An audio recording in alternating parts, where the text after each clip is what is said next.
Now, as the fighting got close and desperate, artillery could actually switch to a far deadlier shot up close called, it would be referred to as canister or grape shot.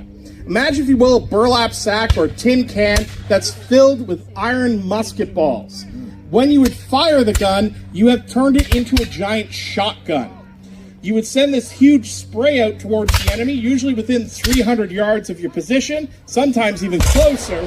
And men who actually survived being on the receiving end of this said it sounded like locusts descending upon the pharaohs of Egypt, and when it struck men, it sounded like fabric being torn. Absolutely horrific stuff to get up close and personal with.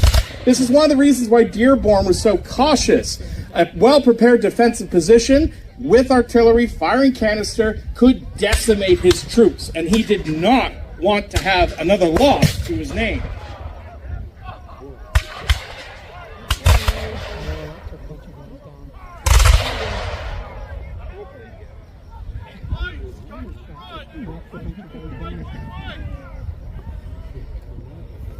You can see out on the field as well, some of the Americans are wearing gray uniforms.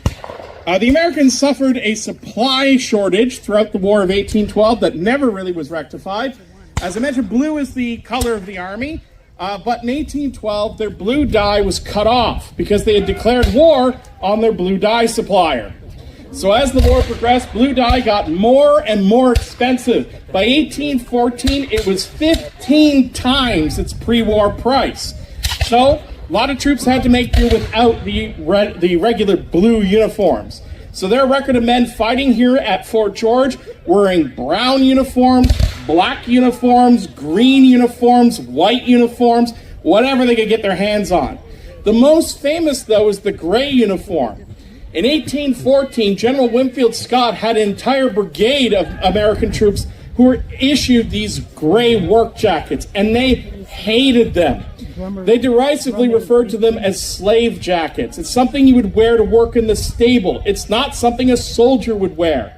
But at the Battle of Chippewa, just south of here in 1814, men in gray did something men in blue had never done. In fact, not even Napoleon Bonaparte could claim. That was stand toe-to-toe with an equal number of British regulars and win. The Battle of Chippewa was such a pivotal moment that at that battle, the gray uniform became a symbol of a professional United States Army.